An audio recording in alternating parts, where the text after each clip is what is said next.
welcome to CityBiz. This is the late June edition of CityBiz 2019.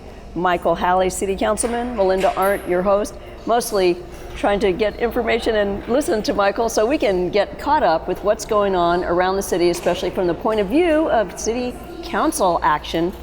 And it all comes through the City Council. Anything that eventually becomes official, you start seeing a sign or an information kiosk. Michael was just telling me that we are going to have some nice directional kiosks, but how about describing some more? Sure.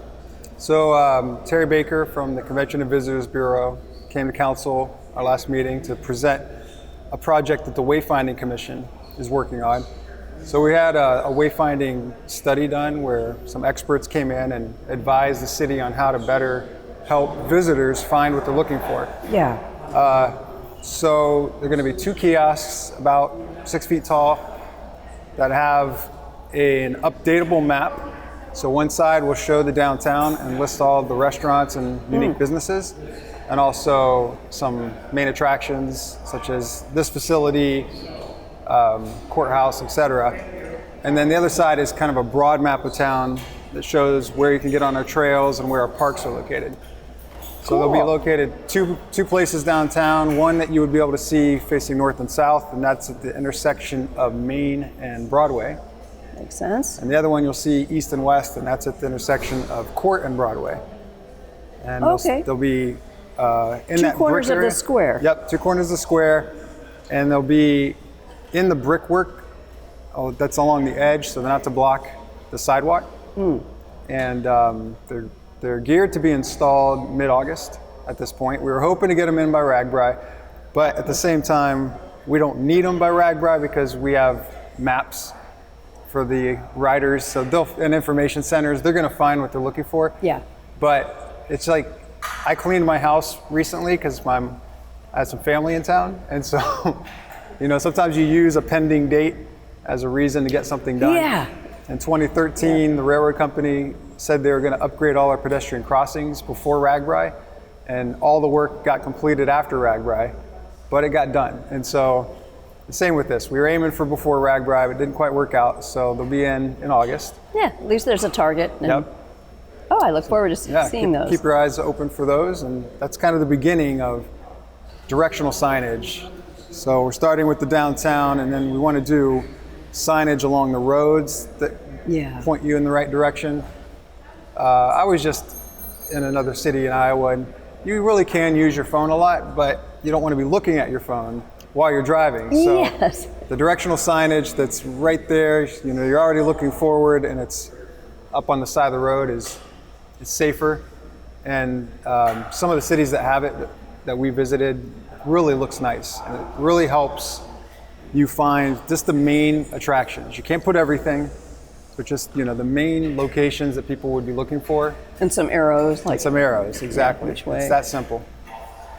I look forward to that. I know a few businesses in the downtown area have hung out those, what are they called? Blade signs. Blade signs, yeah, blade signs. We would call them a shingle in the way, I guess, in the historical record. But yeah, and that has helped a lot, I think. Yeah, so a sign on the building is good for if you're driving past, but if you're walking on the sidewalk, it's difficult to look up. So you put a blade sign that is easy for pedestrians to see. So, I think that resulted from the same committee of people coming. That was a recommendation. So I know the Visitors Bureau had a grant for helping people pay for those. I feel like we have somebody sneaking past us in the background here. We probably do. Very popular figure in the community here. At our wonderful Arts and Convention Center at a noontime, so it's. I don't know if he was doing dance moves. We'll have to find out. It was more like Spider-Man moves. Spider-Man, all right. Never a dull moment here at CityBiz. Well, what I noticed that on the agenda for the City Council meetings the last couple of times that some ordinance have been making their way through, kind of trying to, well, you said off camera, equalize regulations across the board for. Yeah, it's kind of just bookkeeping. Yeah. So sometimes if a contractor or a property owner wants the city to do some work, there's a fee. Well, we had different fees from different departments in the city, which is a little dyslexic, so we just even those out And we use the DOT guide to set those fees. Some went up, some went down, but that's just kind of internal bookkeeping. And it also changed the wording of the ordinance so it refers to a guide so that the ordinance doesn't have to be changed next time. We're changing the ordinance is a little bit more involved. Yeah. Public hearing prior to each reading, 3 readings. If the ordinance references something that can be a little bit more of a living document, that just makes things more efficient. Yeah, so there's that going on. Believe me, there's a long list of stuff that they go through at the city council meetings. I actually printed one out, but that'll make a rattly sound with paper, so maybe I won't get it out. But it was front and back, and it was 3 pages of stuff you guys had to get through at the last meeting. I know some of it had to do with RAGBRAI, with giving permits. There seem to be a number of businesses coming in. We are going to get to RAGBRAI news in a couple of minutes. What else? We got street work going on, of course, with good weather, as long as it's not raining. Yes, so there's an alley project being completed, hopefully, in the next couple weeks between Burlington and Broadway and 2nd and Main. And that's the city doing that work. And they've done some alley replacements on the block at City Hall and saved a lot of money by doing it in-house. It's really not that complicated. So they're going to continue that work. You got water main replacement along Madison. Yeah, that's and that has to be done by RAGBRAI because Madison is the exit route for all the riders. Oh, they need the full street. Yeah. So we're told the contractor, get it done, clean it up. You got a deadline, and the contractor said, yes, I can do that. So, and then that kind of segues into what we were going to talk about that's got to do with road improvements is also road safety. Yes. So the city was involved in this DOT, Department of Transportation program that they've only ever offered to counties. And this is the first year they offered to cities, and Fairfield was one of the first in this pilot, local road safety program. And at the meeting, the first majority of the meeting was talking about what individuals can do to increase safety. So obviously you can change infrastructure to make things safer with signage and good road markings and setting the appropriate speed limit, etc. But there's always going to be a responsibility of drivers, cyclists, and pedestrians to be aware. Absolutely. And so I wrote that article that you noticed. It talked about defensive driving. So it basically is assuming that other drivers are drunk.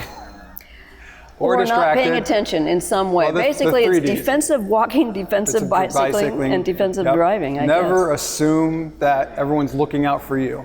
Assume no one's looking out for you. And look out for yourself. So the 3 Ds they talk about are drunk, distracted, and drowsy. And those are things that, that happen from time to time.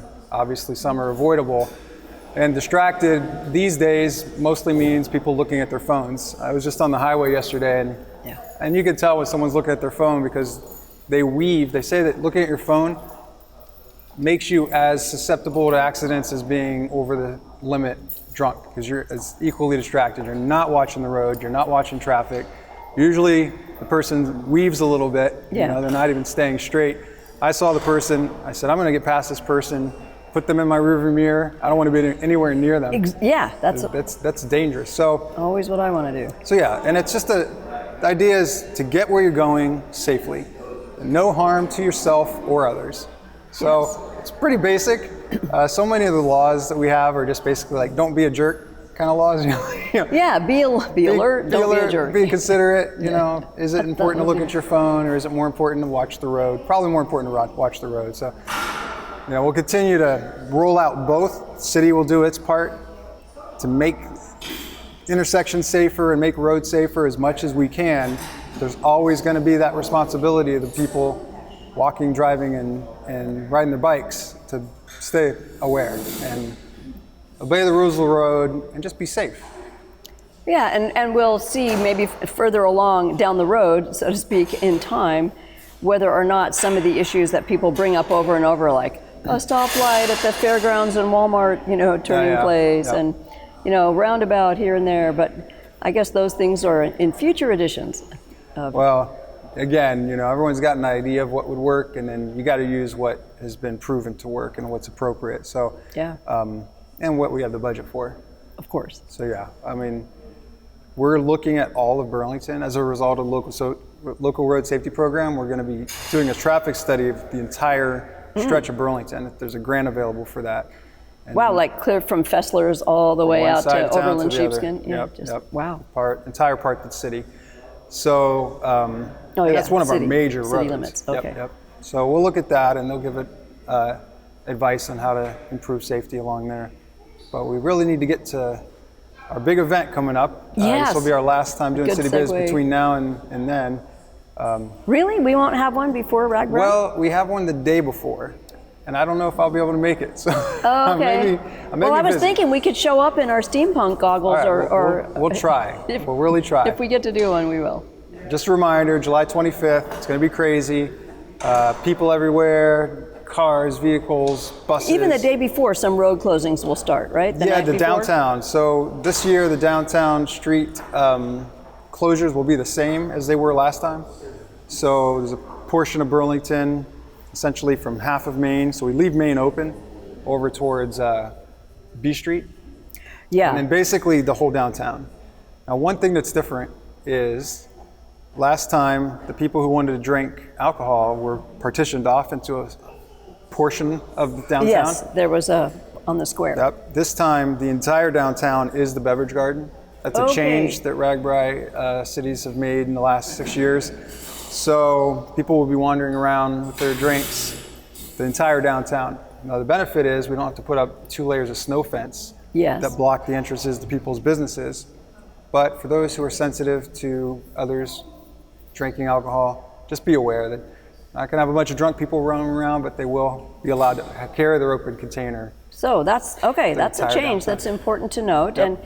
And if you have, if you regularly pass through the downtown, just be aware you'll be on an alternate road, probably Washington, which is a two-way street. Yep. Go down Washington to B. So Yeah. from Main to B, you'll take Washington. Yeah. So again, it's just a madhouse. So if you need medicine, if you need food, if you got an appointment to get your hair cut on the 25th, change it. That's probably a good basically, idea. Unless you're going to walk, it's really hard to get around town. Walking and riding your own bike is probably a good idea. Make sure you have a lock for your bike. There'll be so many bikes downtown. Yeah, and then cell service is going to be spotty that day, so you could probably send text, but you might not be able to send photos. Oh, just because of overload. Yep. Overload, of course. But meanwhile, you can get into the spirit of things, volunteer to help out, or at least get yourself some token of steampunk or glow party. Glow party. It'll be steampunk, gear. And then when the night falls, glow party. But yes, please come out and help. We need as many helpers as we can. It's fun. You can just put in an hour or two for the day, and there's all kinds of opportunities to volunteer. You can find it at fairfieldragbri.com. My next question, so you got it. Well, I think with that, keep RAGBRAI in mind. It is coming up in less than a month now. It's 3.5 weeks. This ends our late June edition of Fairfield CityBiz with Michael Halley and Melinda Arndt. Maybe we'll see you before RAGBRAI. Otherwise, we'll see you on the other side.